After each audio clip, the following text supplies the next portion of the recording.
29 polling stations become 290 constituencies. Yes. 292 if we include prisons and diaspora. Lovely.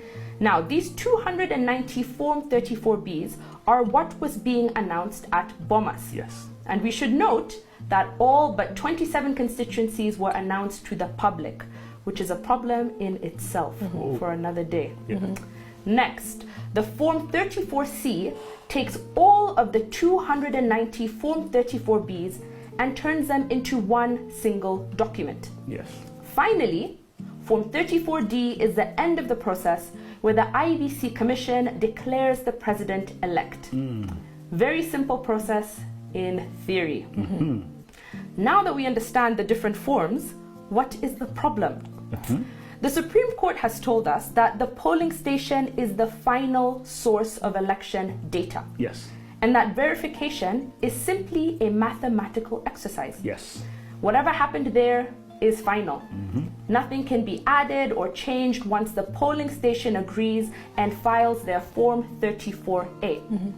The Supreme Court in the Hassan Joho case confirmed as much, stating, and I quote, "Once the returning officer makes a decision regarding the validity of a ballot or a vote, this decision becomes final and only challengeable in an election petition." This makes clear that the Commission has no power to verify or confirm the results declared by the constituency returning officer.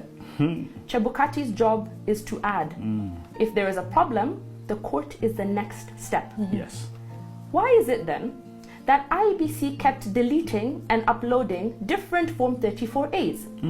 They would post one version of the results, delete and file a new version. Yes. This is an allegation under sworn affidavit by Arnold Ochieng. Yes. Why is it then that Raila lost 2,793 votes through manipulation of Forms 34A in Bomet and Kiambu counties? This is according to the People's Petition. Even independent analysis confirms that there was some sort of manipulation with the Form 34As along the way. Yes. Nation Africa, for example, undertook a sample analysis of 233 Form 34As from across the country. Correct. The results conclude that someone benefited from inflated votes and that these errors poke holes into the accuracy of the final figures and thus the president-elect announced by Chebukati. Yes. Even our own analysis at the Fort Hall School of Government looked at 6 counties and showed how, for example, in Muranga, the difference declared between Form 34B and Form 34C saw William Ruto gain 1,010 votes. Again in Nakuru, between the two forms, Ruto gained 990 votes. And these discrepancies speak to the heart of many petitions.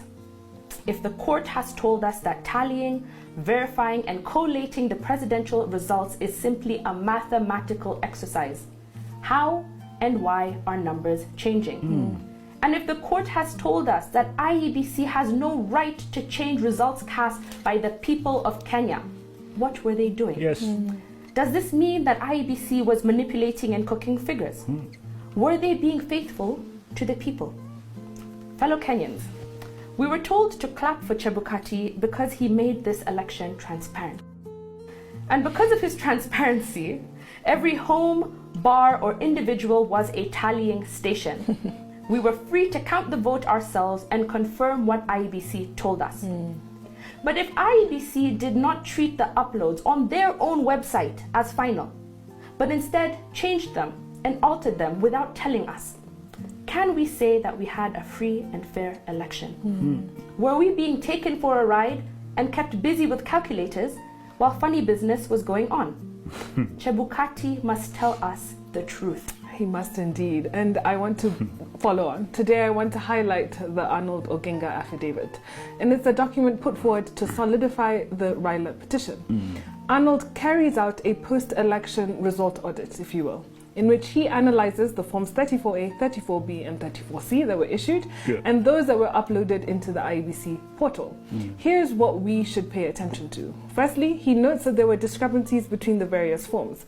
To illustrate this, he goes through a sample of counties. Arnold identifies that in Baringo and Nairobi counties, William Ruto benefited from the discrepancies in votes.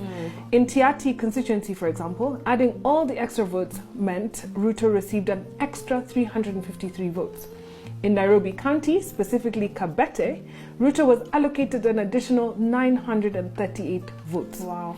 Arnold also notes that Form 34C lists results that were not uploaded to the public portal. This should be investigated. He goes on to tell us that the IEBC was substituting, and I quote, Forms 34A and 34B with new or different forms, 34As containing different results from what they had initially posted, as 2J told us, and which were then used as a basis for the result declaration. Why did this happen?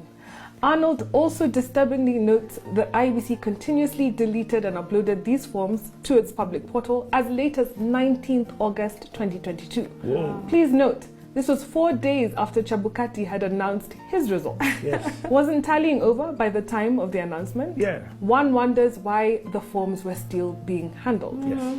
Arnold goes on to highlight that the total voter turnout, as recorded in Forms 34A, 34B, and 34C, varies. And according to him, and I quote, the voter turnout and the result of the presidential election are not accurate, nor are they verifiable. This is because the total number of valid votes cast in this election cannot be verified. He states that the total number of valid votes garnered by each candidate, together with rejected votes, was 14,213,027, and that this is different from the total valid votes cast as recorded in Form 34C, which reads 14,326,751. Yes. You do the math. Yes. His most damning assertions are the discrepancies in voter turnout in Forms 34C and the Keems kit. Oh, yes. Hey. Here he asserts that the number of people who voted through the Keems kits are more than the number indicated to have voted in the presidential election as per the declared Form 34C. The difference in the voter turnout as recorded in the Keems kit and Form 34C is 140,028. And that after that result declaration of 15th August, the IEBC yet again updated a different Form 34C on the public portal. Arnold ultimately concludes that the result of the presidential election, as declared by Chebukati, is not an exact and accurate figure. That can be verified by Forms 34A and 34B. Logically, if Form 34A had issues, it follows that Form 34B would also have issues. Yes. And therefore, Form 34C would also be inaccurate. Yes. I want to conclude with this. If at the heart of democracy is the notion that holders of institutions, such as the IEBC, are accountable to citizens, then these are the issues that should be clarified and made plain. Lovely. Lovely. This election is such a joke. I tell you. Now, law number 13 Yes. in the Murphy's Law of Combat reads, if your attack is going too well, you have walked into an ambush. Today we want to ask country, what if Chebukati walked right into an ambush on election day? In interrogating this hypothesis, we will ask a few questions. Yeah. One, why weren't Chebukati and the Venezuelans charged with electoral crimes when DCI found